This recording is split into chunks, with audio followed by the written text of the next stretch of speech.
오늘 우리에게 주신 말씀은 야고보서 1장 1절부터 4절까지입니다. 야고보서 1장 1절부터 4절까지입니다.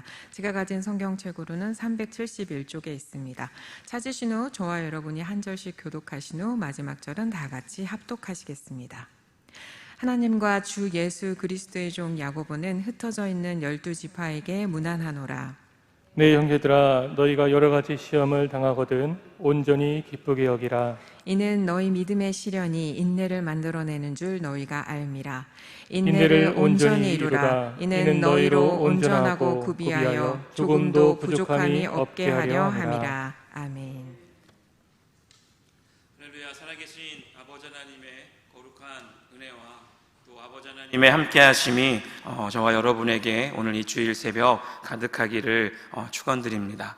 데살로전서 1장 3절로 4절에 이러한 말씀이 기록되어져 있습니다. 너희 믿음의 역사와 사랑의 수고와 우리 주 예수 그리스도에 대한 소망의 인내를 우리 하나님 아버지 앞에서 끊임없이 기억함이니 하나님의 사랑하심을 받은 형제들아 너희를 택하심을 아노라.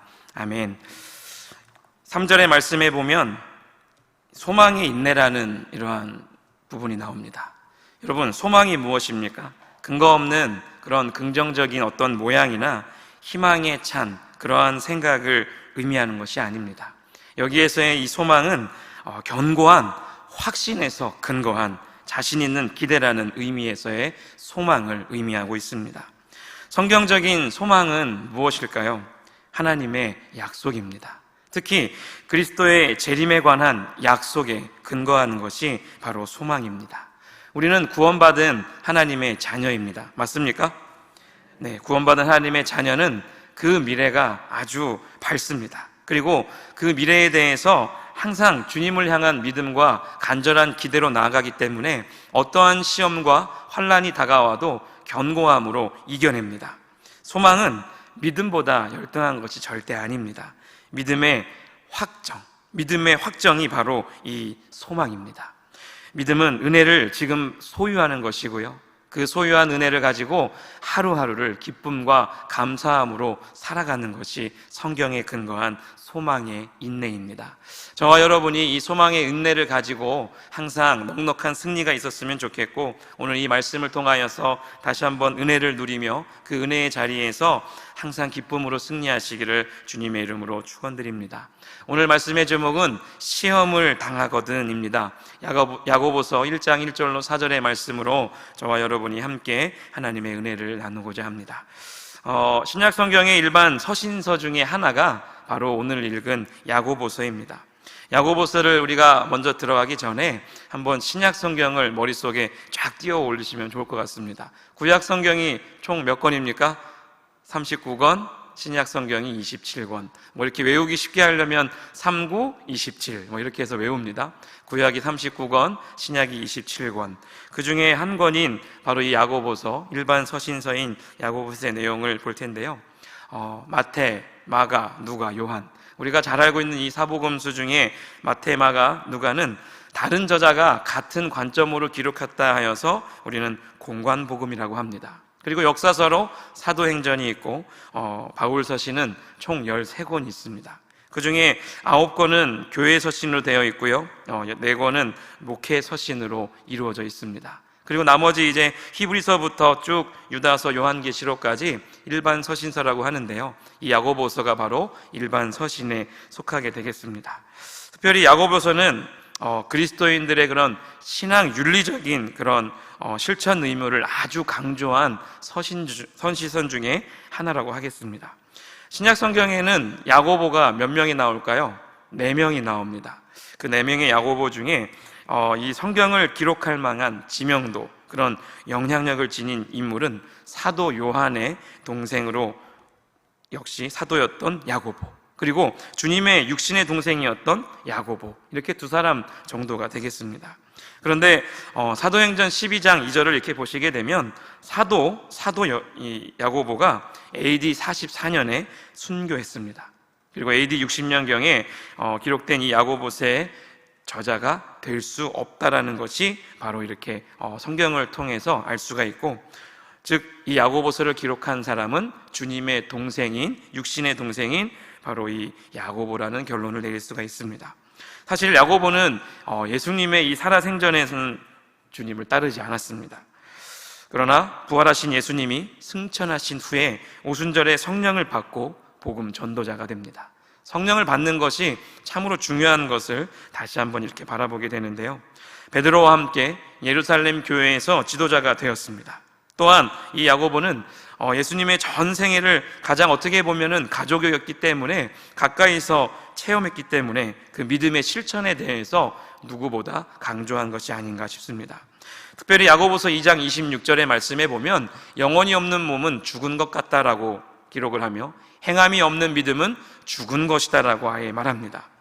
이는 얼핏 보면 오직 믿음으로만 구원을 얻는다는 사도 바울의 교리와 아주 정면 배치되는 듯해 보이지만 사실은 그렇지가 않습니다. 행함이란 믿음의 결과입니다. 믿음의 열매라는 것입니다. 즉 진정한 믿음을 소유한 사람은 말씀을 따라 살아가는 것이고 반드시 믿음에 의한 행함이 있다라는 것입니다. 그러므로 야고보서는 기독교 윤리 실천을 한 성도의 믿음이 살아있는가 죽었는가를 판단하는 그런 기준까지 제시합니다. 야고보서는 참 짧습니다. 총 108절의 말씀으로 되어 있지만 무려 절반인 54절이 명령형으로 이루어져 있다는 것의 특징이 있습니다. 그래서 이 야고보서를 이러한 별명을 짓습니다. 신약의 잠언 또는 신약의 아모스라고 이렇게 부르기도 합니다. 또 이 서신의 수신자는 흩어져 있는 이 유대인들을 향한 그리스도인입니다. 야고보는 믿음의 대표적인 인물을 이 성경에 기록을 하는데요. 아브라함과 라합과 엘리야의 이야기입니다.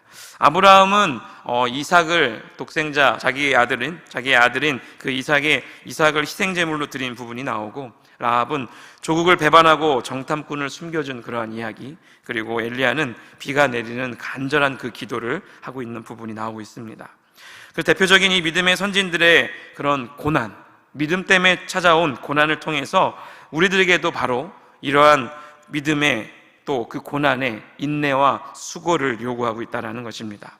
좀 더 구체적으로 이 야고보서의 내용을 이렇게 보시게 되면 1장 1절로 19절, 오늘 우리가 그 후반부는 읽지 않았지만 시험과 믿음에 대해서 너무도 정확하게 기록을 하고요.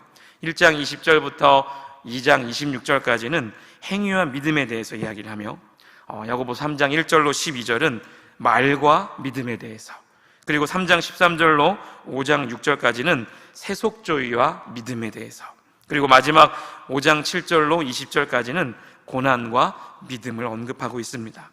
흥미로운 것은 이 야고보서는 어떻게 보면 전체적인 내용이 논리적으로 이렇게 연결되어 있기보다는 단편적인 그런 내용의 교훈들을 산재해서 이렇게 기록해 줬다는 느낌이 듭니다.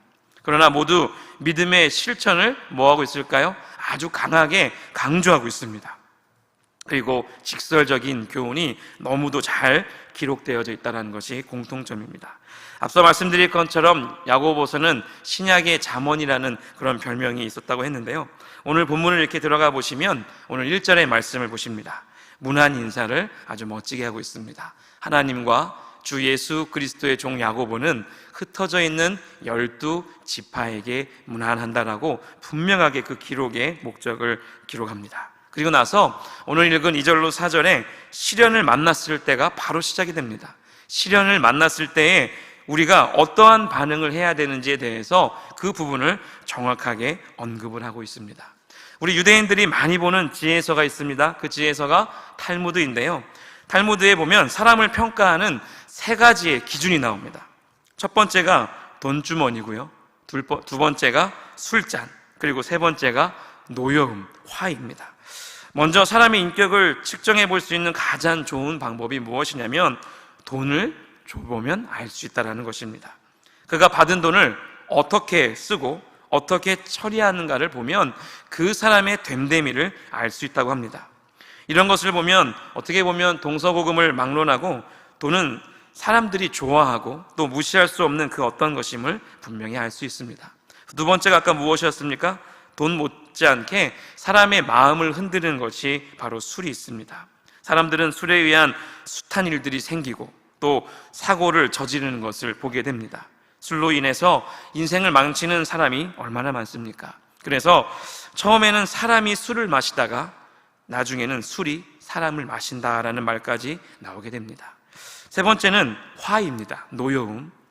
사람마다 분노를 어떻게 그것을 쓰는가, 그것을 쓰는 그 화를 어떻게 내느냐를 따라서 그 사람의 본보기를, 됨됨이를 알 수 있다라고 합니다. 여기서 나오는 세 가지 기준은 한마디로 말하면 시험을 당했을 때에 어떠한 반응을 내가 보이느냐를 말하는 것입니다. 특별히 야고보가 이 서신서를 기록하면서 인사를 딱 하자마자 2절부터 시험을 당하거든 이라는 이러한 상황을 펼쳐집니다.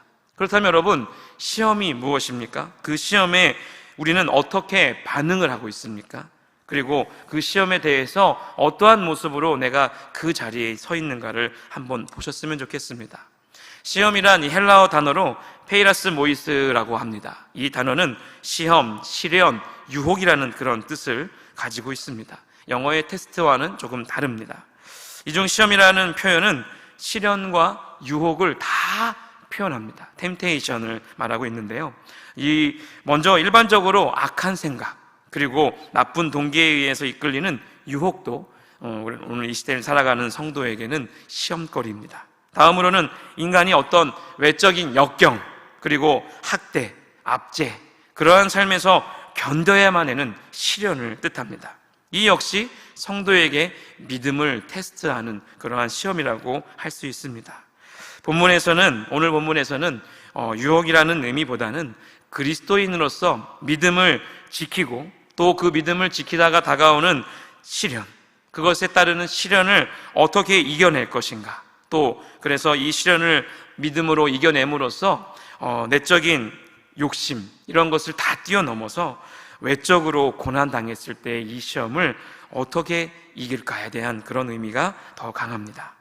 사실 당시 이 로마의 시대, 로마 제국의 곳곳에 흩어져 있던 그리스도인이 받았던 시련은 참 한두 가지가 아니었을 것입니다. 유혹과 도전, 얼마나 힘들었을까요? 본문 2절에 시험을 당하거든 이라는 이 단어가 어떻게 보면 일부러 기록한 것이 아니라 여러 가지 시험들이 그들의 삶 속에 느닷없이 정말 예기치 않게 다가왔다는 의미를 가지고 있었기 때문에 페이라스 모이스라는 이 단어를 야고보는 사용하고 있었습니다. 참 우리가 살아가면서 믿음의 시련과 시험, 그리고 핍박도 있지만 삶의 모든 영역에서 뜻하지 않은 갖가지 종류의 위협을 만나게 됩니다. 그리고 그 시험을 우리는 이겨내야 하기 때문에 야고보는 이 시험에 대해서 계속적으로 기록을 합니다. 그러면서 그 시험을 만났을 때에 세 가지의 측면을 정확하게 강조하고 있습니다. 그 첫 번째가 시험을 만났을 때 어떻게 하라고 이야기하냐면, 다 같이 2절 말씀을 읽습니다. 내 형제들아, 너희가 여러 가지 시험을 당하거든 온전히 어떻게 하라고요? 기쁘게 여기라 라고 말합니다.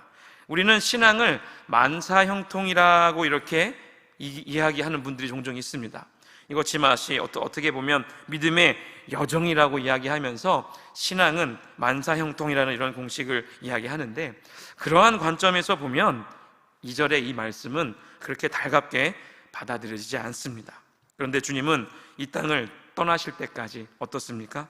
상상할 수 없는 시험과 고난, 그리고 끝없이 학대를 받으셨고, 초대교회 성도들 역시 기도도 많이 하고 성령도 충만했음에도 불구하고 여전히 핍박과 시련 위에서 살았습니다. 문득 오늘 이 시대를 바라보면 이 시대를 살아가는 우리들의 모습과 별반 다름이 없음을 발견하게 됩니다. 이처럼 우리 주님이나 믿음의 선진들을 보면 정말 기도도 많이 하고 또 거룩함을 더하고 점점 더하면 더할수록 시험과 고난이 없어질 것이라고 생각하기는커녕 어떻게 합니까? 더 많은 시험과 더 많은 고난이 따릅니다. 다시 말해서 신앙은 만사형통, 어떤 물을 떠놓고 정한 수를 떠놓고 공들여 막 비나이다 하는 이런 믿음이 아니라 신앙은 만사형통이 아니다라는 것이 결론에 바로 이릅니다. 어떻게 보면 신앙은 만사형통이라는 이런 말은 샤머니즘에 지나지 않습니다. 다시 말해 지성이면 감천이다 막 이런 말들을 우리가 하지 않습니까? 이런 말들을 조금 떠나서 우리가 이 시대를 살아갈 때에는 시험의 또 고난의 또 인내의 연속의 삶이라는 것을 기억하셨으면 좋겠습니다.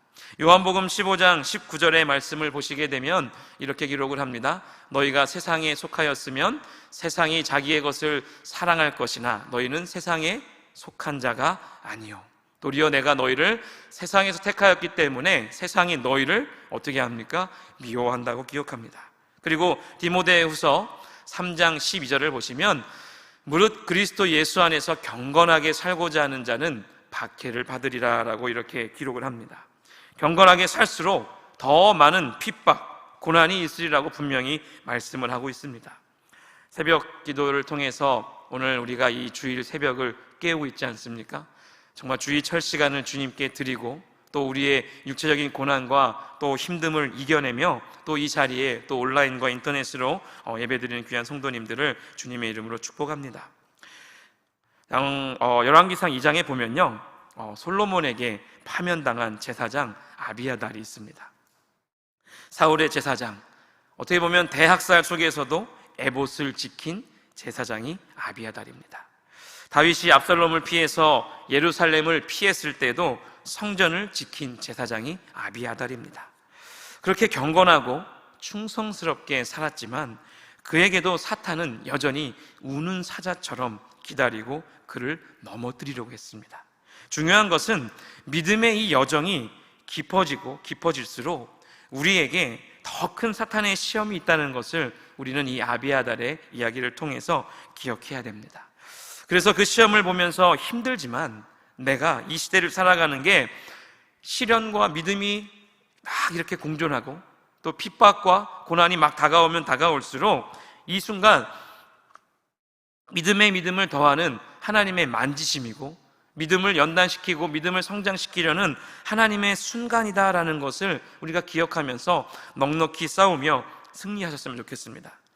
그리스도와 함께 영광을 받기 위해서는 고난도 함께 받아야 합니다. 현재 받는 고통이 장차 받을 영광과는 비교할 수 없기 때문입니다. 로마서 8장 17절로 18절을 보시면 이렇게 기록합니다. 자녀이면 또한 상속자 곧 하나님의 상속자요 그리스도와 함께한 상속자니 우리가 그와 함께 영광을 받기 위하여 고난도 함께 받아야 할 것이니라. 우리 17절, 18절 말씀을 다 같이 읽습니다. 생각하건대 현재의 고난은 장차 우리에게 나타날 영광과 비교할 수 없도다. 이처럼 그리스도로 인하여서 당하는 그런 환난을 기쁨으로 받을 수 있어야 합니다. 두 번째로 시험을 만나거든 시험을 당할 즈음에 믿음을 더 강하게 해야 됩니다. 오늘 본문 3절 말씀이 그것을 정확하게 기록을 합니다. 너희 믿음의 시련이 인내를 만들어내는 줄 너희가 알미라라고 기록을 합니다. 시련의 때에는 아까 암송하였던 말씀이었던 데살로니가 전서 1장 3절의 말씀을 이렇게 기억을 하시면 정말 이 말씀, 기독교의 위대한 진리에 대한 말씀, 믿음의 역사와 사랑의 수고와 소망의 인내가 있어야 됩니다. 참 힘들고 어려울 때일수록 믿음의 역사가 나타날 것을 여러분 믿으십니까? 그리고 때로는 정말 믿음의 믿음을 더한 그 사랑을 통한 사랑의 수고가 우리의 손길과 삶 가운데 있어야 되고 때로는 하나님의 미래지향적인 그 소망을 품고 현실의 인내를 가지고 살아내야 된다는 것입니다. 그리고 세 번째로 시험을 만났을 때 어떻게 될까요? 성경은 분명히 말합니다. 오늘 본문 4절을 보시면 인내하라고 이야기합니다. 인내. 다이아몬드가 만들어지기 위해서는요 섭씨 1700도의 시련의 과정을 겪어야 다이아몬드가 나옵니다. 하나님께 쓰임받는 신앙이 되기 위해서는 우리 속에 있는 죄와 정욕이 녹아지는 연단의 과정이 절대적으로 필요합니다. 고린도전서 사랑장인 13장의 말씀을 보게 되면 특별히 고린도전서 13장 6절로 7절의 말씀을 보면 불의를 기뻐하지 아니하여 진리와 함께 기뻐하고 모든 것을 참고 모든 것을 믿으며 모든 것을 바라며 모든 것을 견디느니라 라고 이렇게 기록을 합니다. 사랑은 진리와 함께 기뻐합니다. 모든 것을 참습니다. 모든 것을 믿습니다. 모든 것을 바라보게 합니다. 그리고 모든 것을 견디게 합니다. 지금 그리스도로 말미암아 고난 중에 계신 분이 있습니까? 어쩌면 코로나19 이 팬데믹 상황 속에서 참 고난 중에 고난을 어쩌면 우리는 겪고 있는지 모릅니다. 오히려 기뻐하시고 믿음으로 온전히 인내할 수 있기 바랍니다. 여러분에게 면류관의 상급이 기다리고 있습니다. 아직도 그리스도 때문에 고난에 혹시 처해보지 못하신 분은 그 고난을 오히려 사모하는 그런 마음이 있었으면 좋겠습니다. 그때 비로소 이 땅에서 살아가면서 하늘에 속한 그 하나님의 사람이 될 줄을 믿습니다. 사람들은 사실 고난을 그렇게 좋아하지 않습니다. 그러나 고난 없이는 그 누구도 온전한 사람이 될 수 없다라고 분명히 오늘 본문과 말씀을 통해서 알 수 있습니다. 예수님조차도 그 순종을 배우시기 위해서 많은 통곡의 기도를 들으셨습니다. 울부짖는 기도를 하나님 앞에 들으셨습니다. 외부의 핍박이든 또 내부의 유혹이든 성도는 여러 가지 시험을 통과할 때에 약점이 고쳐지고 부족한 점이 보완됩니다. 하나님은 성도에게 세상의 축복과 번영이 아닌 천국의 백성으로 살아가는 자진과 인품을 우리에게 약속하셨습니다. 그리스도인은 시험을 환영해야 됩니다. 그리고 그것을 기쁘게 수용할 수 있는 믿음이 있어야 됩니다. 당장은 힘들어도 반드시 우리에게 주실 미래적인 그 소망의 인내가 저와 여러분에게 있기 때문입니다. 믿음의 시련은 인내는 부족함이 없는 온전함을 만들어냅니다. 믿으십니까? 성도는 하나님의 주권적인 그런 섭리를 따라 믿으며 살아가야 되고 상황과 조건을 초월한 믿음으로 승리해야 될 줄 믿습니다. 난관과 역경은 영적인 거인을 키우시기 위한 하나님의 배려입니다. 오늘 이 말씀을 우리가 기억하며 야고보서 1장 1절로 4절의 말씀, 짧은 말씀이었지만 우리가 시험을 당하거든 우리 주님을 말씀하십니다. 주의 종 야고보를 통해서 말씀하시는데 인내를 더하라고 말씀하십니다. 근데 그 인내는요, 소망의 인내임을 기억하십시오. 이 소망은 하나님의 말씀을 믿음으로 나오는 미래지향적인 것이기 때문에 이 미래지향적인 주님의 말씀을 붙들고 한 걸음 한 걸음 살아가실 때 넉넉한 승리가 저와 여러분에게 있을 줄 믿습니다. 오늘 말씀을 붙들고 함께 우리 기도하기 원합니다. 오늘 말씀은 야고보서 1장 1절로 4절의 말씀이었는데 이 말씀을 통하여서 참 어렵고 힘든 시련과 고난 또 역경 많은 핍박들이 우리에게 있을지라도 주의 종 우리 야고보를 통하여서 주님을 말씀하십니다. 인내를 더하라고. 그리고 그 인내를 통하여서 하나님은 우리를 영적인 거인으로 키워주시기를 원하십니다. 그래서 절대적인 하나님 기쁨과 절대적인 감사를 우리가 품고 소망의 인내를 가지고 넉넉한 승리를 가지고 살아갈 수 있도록 또 오늘 영화부에서 청년, 장년에 이르기까지 모든 각 부서에서 드려지는 예배 가운데에 성령의 충만한 은혜가 있기를 간절히 소망하며 오늘 예배를 위해서 다 같이 우리 할렐루야로 기도하겠습니다. 할렐루야. 살아계신 아버지 하나님 감사합니다. 주님 앞에 우리가 엎드려 나아갈 때에 하나님의